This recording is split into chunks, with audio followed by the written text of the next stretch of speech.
Russian TV. We love RT. This is Leah and me coming at you in February 3, 2017. What do we have for thee? Okay, so we were on a Nigel Farage kick, and I wanted to let him explain the Brexit in his own words, because a lot of us in America don't quite understand what was going on. Britain voted to leave the European Union. Now there's a judge who put a stay on it, but this is why. Good morning. Here he is again. Good morning. They boo him. He's so awesome. I want to be so awesome I get booed. Funny, isn't it? But they make Funny, isn't it? He's laughing. That guy's laughing.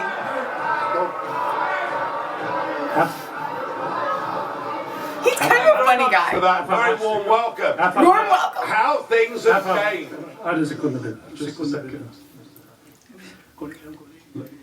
The Italians ain't gonna stand for the British Parliament type. They're not that funny.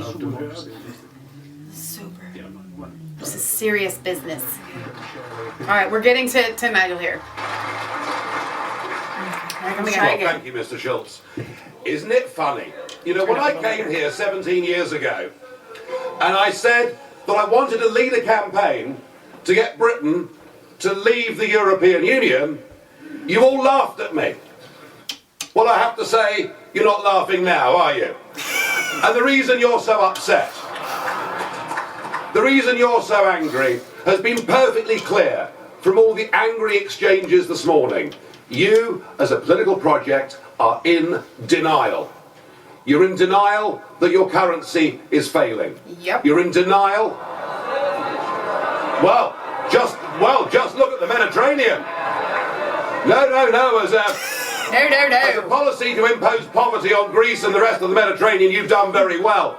And you're in denial over Mrs. Merkel's call last year for as many people as possible to cross the Mediterranean into the European Union has led to massive divisions between countries and within countries. But the biggest problem you've got, and the main reason the United Kingdom voted the way that it did, is you have, by stealth, by deception, without ever telling the truth to the British or the rest of the peoples of Europe, you have imposed upon them a political union.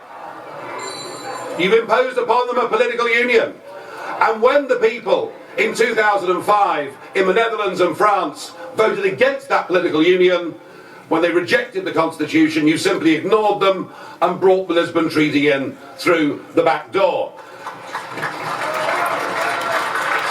What happened last Thursday was a remarkable result. It was indeed a seismic result, not just for British politics, for European politics, but perhaps even for global politics too, because what the little people did, what the ordinary people did, what the people who've been oppressed over the last few years and seen their living standards go down, they rejected the multinationals, they rejected the merchant banks, they rejected big politics, and they said, actually, we want our country back.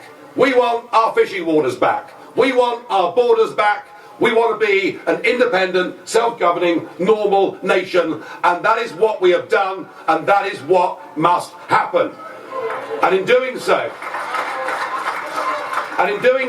we now offer a beacon of hope to Democrats across the rest of the European continent. I'll make one prediction this morning.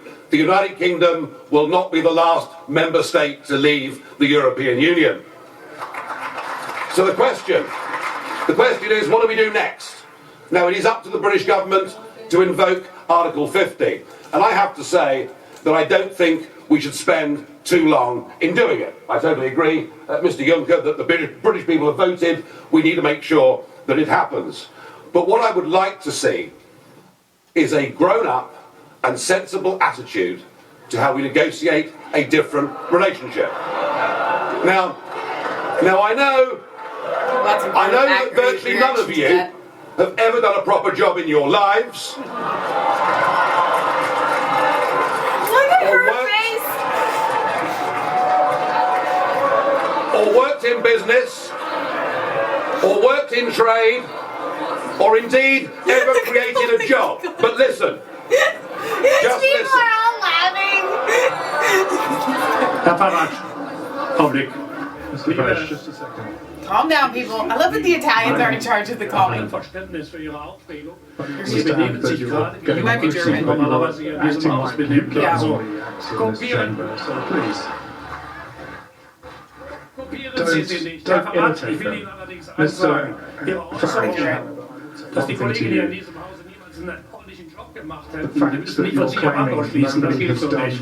a decent job in their life, you can't really say that. I'm You sorry. can't really No, say you're that they've not you're had quite a right, decent Mr. job in their Schultz. life. You'd UKIP be used to nuts. protest against the establishment, and now the establishment protests against UKIP. So something has happened here.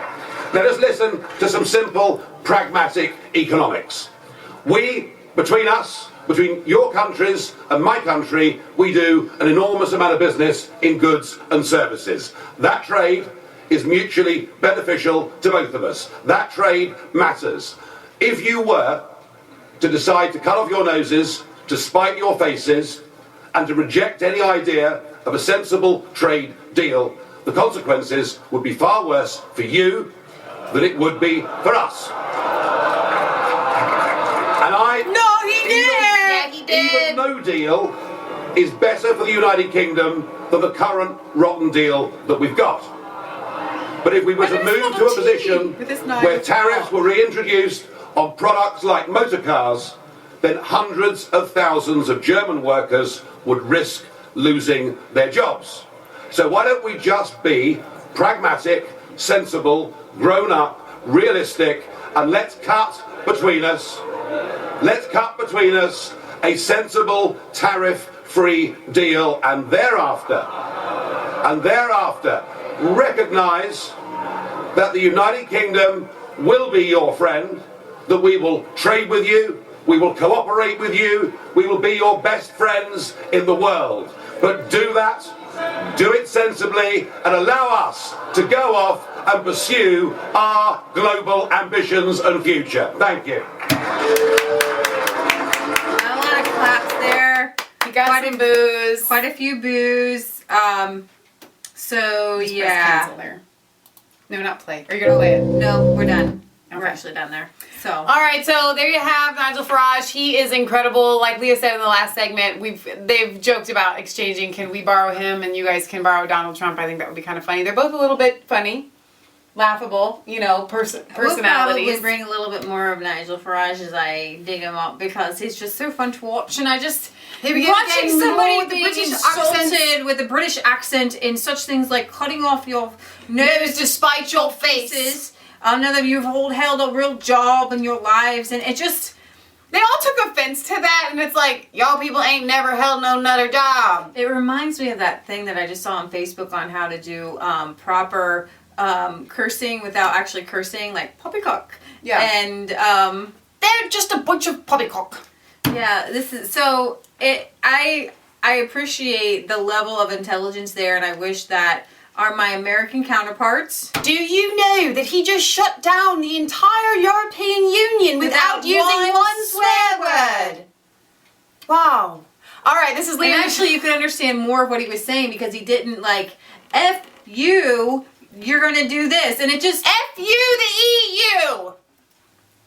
You know what? You can get your Just point kidding! across. You can get your point across better without putting in the swear word. Right.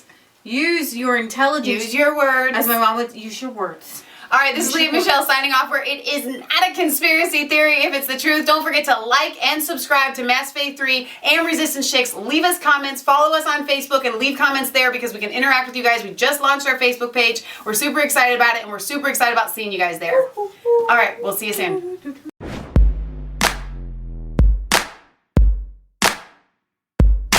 I was called